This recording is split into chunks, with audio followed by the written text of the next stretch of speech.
رکھیے کہ قرآن زندگی میں روشنی دیتا ہے، نور دیتا ہے، جینے کا انداز دیتا ہے، مرنے کا انداز دیتا ہے۔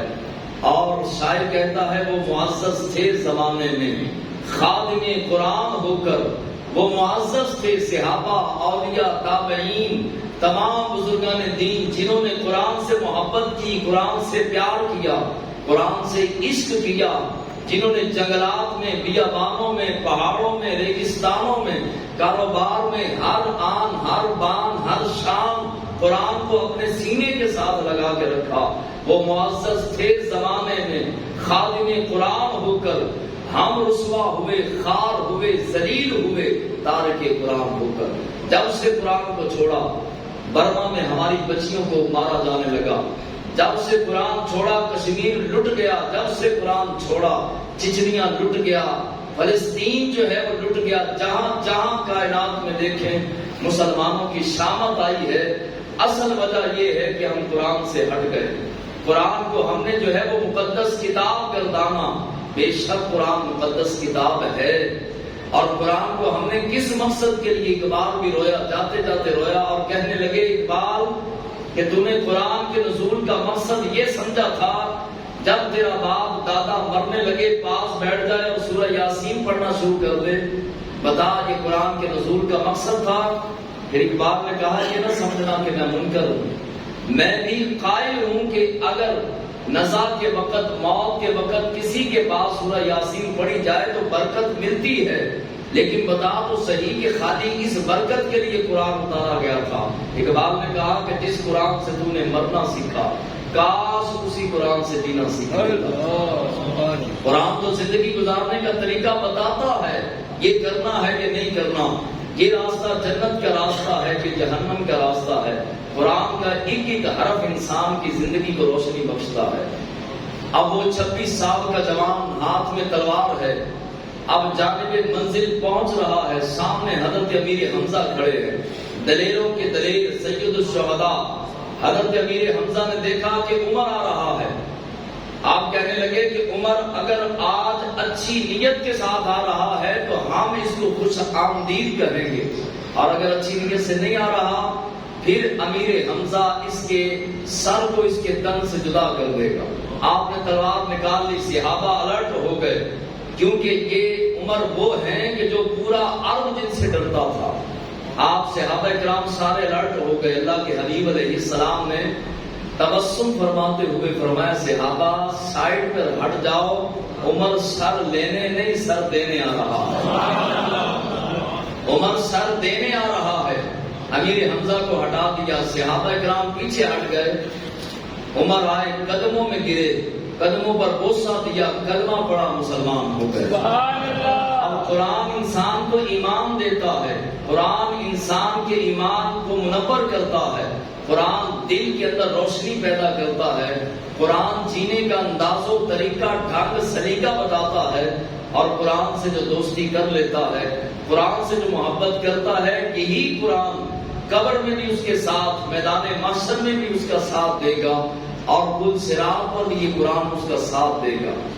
جب حضرت عمر ایمان لے آئے تو پھر کفار کے ایک ایک گھر میں گئے، کافروں کے ایک ایک گھر میں جناب عمر رضی اللہ تعالی عنہ گئے، کنڈا کھڑکایا، فرمایا جب غریب ایمان لاتے تھے تم ان غریبوں کو تنگ کرتے تھے، آپ نے سینہ تان کے فرمایا آج عمر حضور کا نوکر بن چکا ہے، حضور کا غلام بن چکا ہے، تلوار ہاتھ میں ہے، اور اہل قریش کافروں کے گھر جا کے کنڈا کھڑکا کے فرمانے لگے اگر کسی نے پنجہ زمائی کرنی ہے تو آؤ میرے سامنے، کسی نے مسلمانوں کو تنگ کرنا ہے، پریشان کرنا ہے، تم نے غریبوں پر ہاتھ اٹھائے، کمزوروں پر تم نے جو ہے وہ ہاتھ اٹھائے، آج عمر حضور کا کلمہ پڑھ کے مسلمان ہو چکا ہے، کسی کے اندر جرت ہے تو آئے عمر کے سامنے۔ لوگوں نے کنڈیاں مار لی، کھڑکیاں بند کر لی، اور کافر پریشان ہو گئے کہ عرب کا سب سے دلیر آدمی مسلمان ہو چکا۔ حضرت عمر رضی اللہ تعالی عنہ حیدر کرار کو عرب کا سب سے دلیر کہتے، اور حیدر کرار حضرت عمر کو کائنات کا سب سے دلیر کہتے۔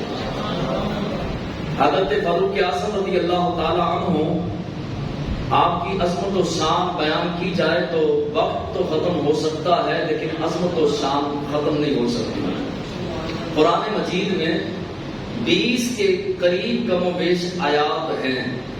کون سی کہ ادھر سے حضرت عمر کی زبان سے لفظ نکلے، یا رسول اللہ ہم ایسا نہ کریں کہ یہ جو مقام ابراہیم ہے اس کو مصلی بنا لیا جائے۔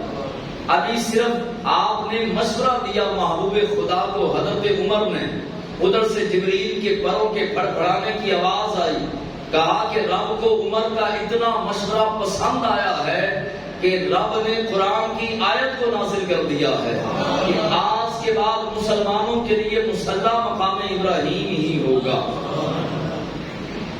اور اس کے بعد آپ نے دوسرا مشورہ دیا، یا رسول اللہ صلی اللہ علیہ وسلم ہمیں چاہیے کہ صفا مروہ کی پہاڑیوں کا چکر لگائیں، طواف کریں۔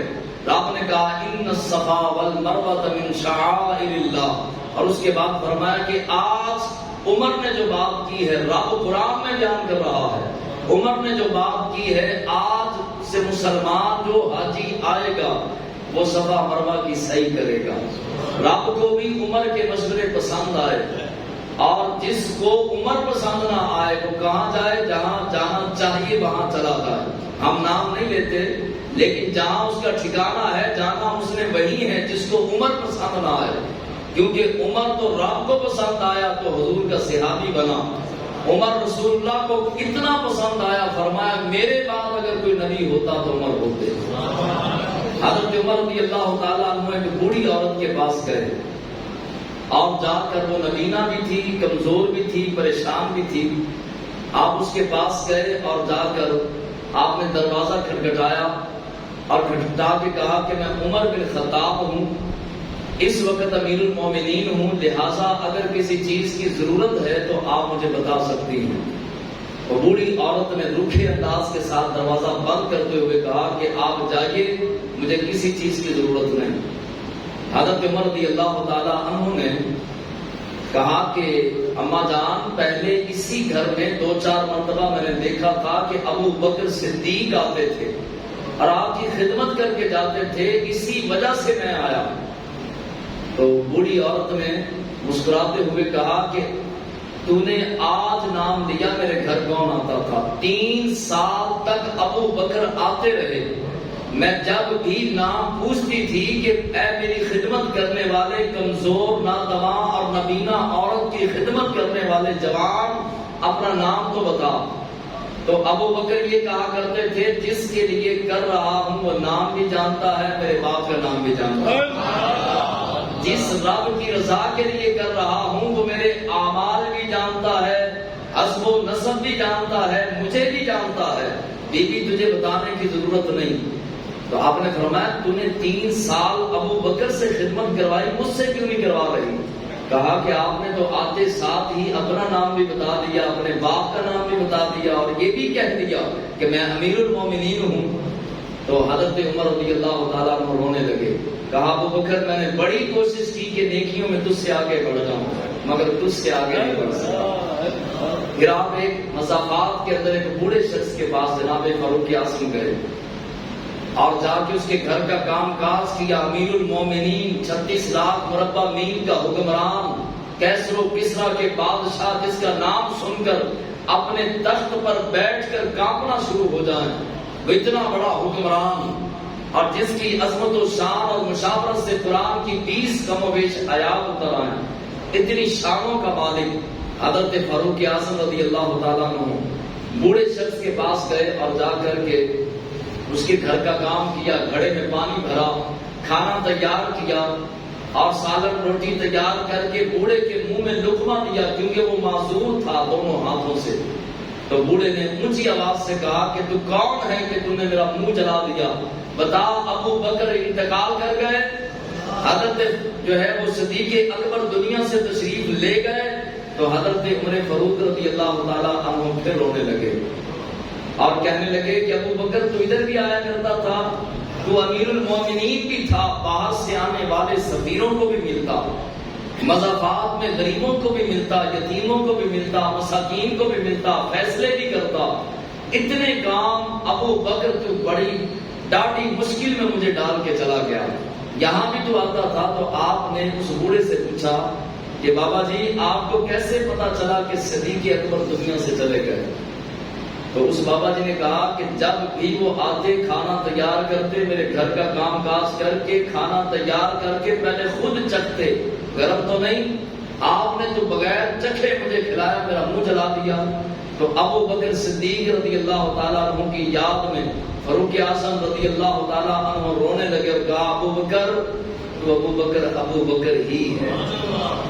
اور یہی حضرت فاروق اعظم رضی اللہ تعالیٰ عنہ کے پاس ایک شخص آتا تھا، آ کے کہتا تھا کہ کبھی آٹا مانگتا، کبھی چینی مانگتا، کبھی مرچیں مانگتا، آپ اس کو دیتے رہتے. ایک دن آپ جلال میں تھے، اچانک آیا، آ کے کہنے لگا حضور چینی چاہیے یا آٹا یا شکر یا کوئی چیز چاہیے. آپ جلال میں آئے، فرمایا کہ تو کیا روز روز عمر کے دروازے پہ آ جاتا ہے، جا جا کے قرآن پڑھ. اب جو ہے وہ جانے لگا، واپس جانے لگا. آپ نے فرمایا آج لے جا اور جا کے قرآن پڑھ. وہ چلا گیا اور جا کے اس نے قرآن پڑھنا شروع کر دیا. کئی مہینے گزر گئے، واپس لوٹ کے وہ نہیں آیا. ایک دن سرے بازار حضرت فاروق اعظم کی اس بندے سے ملاقات ہوئی. آپ نے اس کا بازو پکڑ لیا، فرمایا یارا میں نے تجھے منع تو نہیں کیا تھا کہ تمہیں آنا نہیں، لیکن کئی مہینے گزر گئے تو آیا ہی نہیں. میں نے تو کہا تھا جا قرآن پڑھ اور تم نے آنا چھوڑ دیا. تو وہ شخص نے مسکراتے ہوئے کہا جناب جس دروازے پر آپ نے عمر نے مجھے بھیجا، جس دروازے پر عمر نے مجھے بھیجا ہے اس دروازے نے مجھے عمر کے دروازے سے بے نیاز کر دیا. یعنی آپ نے کہا قرآن پڑھ، میں قرآن کے دروازے پر چلا گیا، میں نے روزانہ قرآن پڑھنا شروع کر دیا. اسی قرآن نے میرے رزق کو اتنا بڑھا دیا اور رزق کی فراوانی کر دی کہ اب مجھے مانگنے کی ضرورت ہی نہیں ہے، اب میں دوسروں کو دینے والا بن چکا ہوں. تو پتا چلا کہ قرآن کے ساتھ اگر کوئی صحیح انداز کے ساتھ وفا کرے تو قرآن روٹی بھی دیتا ہے، قرآن رزق بھی دیتا ہے، قرآن عزتیں بھی دیتا ہے، قرآن شہرت بھی دیتا ہے، قرآن مقام اور عزت ہر شے قرآن دیتا ہے، لیکن دینے والا کوئی ہونا چاہیے.